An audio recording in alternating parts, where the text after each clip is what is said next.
Audio Jungle. Hello everyone, welcome back to my YouTube channel. So friends, MP NHM staff nurse से जुड़ी हुई एक और बड़ी अपडेट यहाँ पर आप लोगों के लिए हम लेकर आ चुके हैं। यहाँ पर आप देख सकते हैं 28/6/2023 की बड़ी अपडेट है। दैनिक भास्कर की ये बहुत ही इंपॉर्टेंट अपडेट यहाँ पर आप लोगों के लिए जारी की गई है। स्टाफ नर्स से जुड़ी हुई बहुत ही इंपॉर्टेंट अपडेट यहाँ पर आप लोगों को देखने को मिलेगी। तो फ्रेंड्स, जैसा कि आपको पता है कि एमपी एनएचएम की तरफ से स्टाफ नर्स के 2877 पदों पर आप लोगों से आवेदन लिए गए हैं, जिसमें टोटल जो है 2589 पद जो है फीमेल स्टाफ नर्स के हैं और उसके अलावा जो 288 पद हैं वो आपके जो है मेल कैंडिडेट्स के लिए यहाँ पे निकाले गए हैं। इतने पद जो निकाले गए हैं, टोटल 2877 पदों के लिए यहाँ पे वैकेंसी की नोटिफिकेशन जारी की गई। अब ये जो 2877 पदों के लिए नोटिफिकेशन जारी की गई, इसके लिए आप लोगों से आवेदन जो मांगा गया, उसके लिए जो स्टार्टिंग डेट रखी गई वो 13 जून से आप लोगों का आवेदन यहाँ पे स्टार्ट हो चुका है और इसकी जो लास्ट डेट रखी गई है वो 4 जुलाई 2023 यहाँ पर आवेदन की लास्ट डेट रखी गई है। तो इसके बारे में यहाँ पे जो बहुत ही बड़ी अपडेट यहाँ पे आप देख सकते हैं दी गई है। दिया गया स्टाफ नर्स भर्ती, महिला और पुरुष उम्मीदवारों से मांगी अलग अलग एजुकेशनल क्वालिफ़िकेशन। तो यहाँ पर आप सभी लोग यहाँ पे अप्लाई कर रहे हैं, तो आप लोगों को इसके बारे में जानकारी पहले से भी होगी, लेकिन यहाँ पे दैनिक भास्कर ने यहाँ पे अपडेट प्रोवाइड की है। तो यहाँ पे पूरी डिटेल भी आपको मिल जाएगी। अब आगे क्या करना है इसके बारे में आप सभी लोगों को निर्णय लेना होगा। तो यहाँ पर आप देख सकते हैं, सबसे पहले चलते हैं अपडेट की तरफ। यहाँ पे दिया गया है स्टाफ नर्स भर्ती, महिला और पुरुष उम्मीदवारों से मांगी अलग अलग एजुकेशनल क्वालिफ़िकेशन। एनएचएम के अंतर्गत जीएनएम करने वाले उम्मीदवार नहीं कर पा रहे आवेदन। तो आप सभी लोगों को पता है कि जिन कैंडिडेट ने यहाँ पे जीएनएम कर रखा है वो कैंडिडेट्स यहाँ पे आवेदन नहीं कर पा रहे हैं, वो चाहे मेल हो या फीमेल हो, सभी के साथ ये दिक्कत आ रही है कि आवेदन नहीं कर पा रहे हैं। यहाँ पर आप देख सकते हैं दिया हुआ एजुकेशन रिपोर्टर भोपाल, राष्ट्रीय स्वास्थ्य मिशन एनएचएम मध्य प्रदेश द्वारा स्टाफ नर्स के 2877 पदों पर भर्ती की जाएगी। इसके लिए आवेदन की प्रक्रिया चल रही है। इस बार एनएचएम द्वारा तय की गई अनिवार्य एजुकेशनल क्वालिफ़िकेशन को लेकर उम्मीदवार सवाल खड़े कर रहे हैं। तो जो भी कैंडिडेट्स यहाँ पे आवेदन कर रहे हैं उनके साथ काफ़ी सारे जो है प्रॉब्लम्स आ रही हैं। जीएनएम कैंडिडेट्स अप्लाई नहीं कर पा रहे हैं।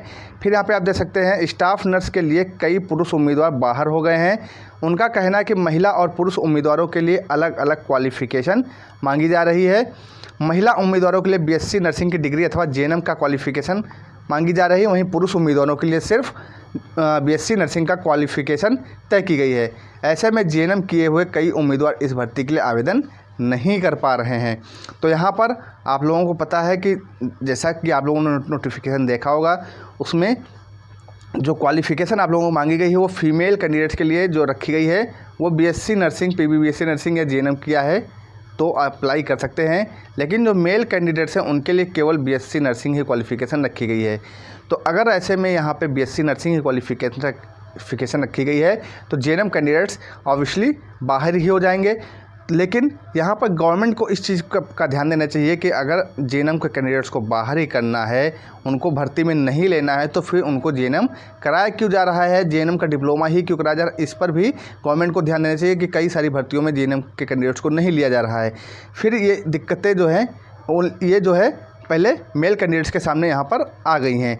तो जो भी कैंडिडेट्स मेल हैं और जीएनएम किया हो वो तो यहाँ पे अप्लाई बिल्कुल भी नहीं कर पा रहे हैं। इसके अलावा इस जो जीएनएम कैंडिडेट्स को नहीं लिए जाने की वजह से कई बार जो है फीमेल कैंडिडेट्स के साथ भी ये प्रॉब्लम आती है। आगे यहाँ पे आप देख सकते हैं दिया हुआ है, उम्मीदवारों का कहना है कि जीएनएम की क्वालिफ़िकेशन प्राप्त करने के बाद भी कई महिला उम्मीदवार भी भर्ती से बाहर हो रही हैं।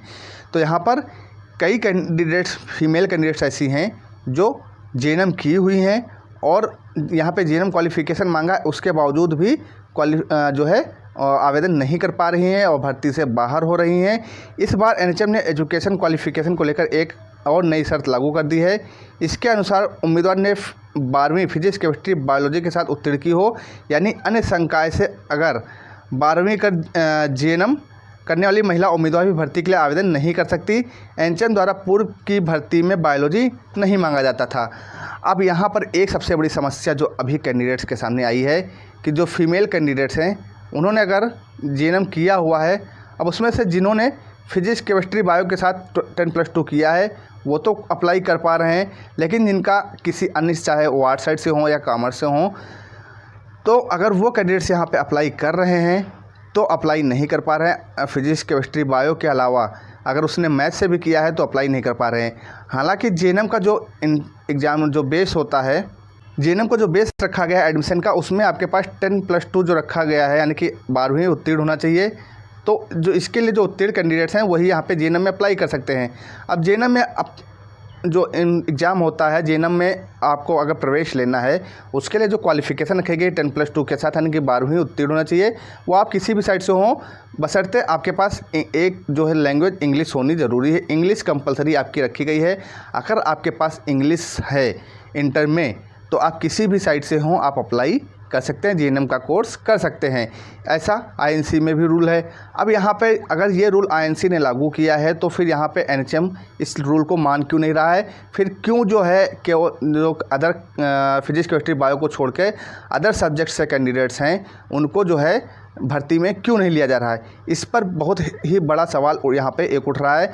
तो यहाँ पर आप सभी कैंडिडेट्स को इस पर जो है क्वेश्चंस उठाने चाहिए, सवाल उठाने चाहिए।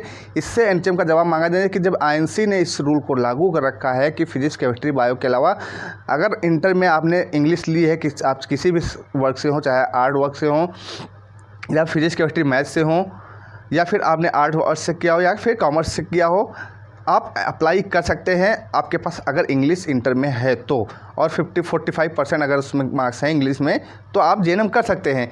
तो जब आईएनसी ने ये रूल्स लगा रखा है, आईएनसी को इससे आपत्ति नहीं है जेएनएम में प्रवेश से, चाहे वो फीमेल कैंडिडेट्स हों चाहे मेल कैंडिडेट्स हों, सभी के लिए रूल्स हैं। तो फिर जो है एनएचएम किस बेस पे जो है यहाँ पे कैंडिडेट्स को बाहर कर रहा है कि अगर केवल फिजिक्स केमिस्ट्री बायो है तभी आप जो है भर्ती परीक्षा में बैठने देंगे? ऐसा नहीं, भर्ती परीक्षा में सभी को बैठने देना चाहिए। फिजिक्स केमिस्ट्री बायो से है, चाहे फिजिक्स केमिस्ट्री मैथ से हो, चाहे आर्ट साइड से हो, चाहे कॉमर्स साइड से हो, किसी भी साइड से हो, कैंडिडेट्स को एग्ज़ाम में बैठने के लिए एलिजिबिलिटी होनी चाहिए। और इसके लिए आप सभी कैंडिडेट्स को एक साथ आकर यहाँ पर एनएचएम में जाकर इस पर सवाल उठाना चाहिए। इसके लिए केस भी आप कर सकते हैं। जो आप करना चाहते हैं अभी आप लोगों के पास टाइम है, 4 जुलाई तक यहाँ पर आवेदन करना है। उससे पहले अगर आप लोग यहाँ पर एक्शन ले सकते हैं तो ले लीजिए, अदरवाइज़ आप लोगों को बाहर कर दिया जाएगा। और ये आप लोगों के इससे साथ ही गलत हो रहा है, इसमें किसी और का कुछ नहीं जाने वाला है। इसमें जो कैंडिडेट्स जो फिजिक्स केमिस्ट्री मैथ से हैं उनको यहाँ पे प्रॉब्लम हो रही है।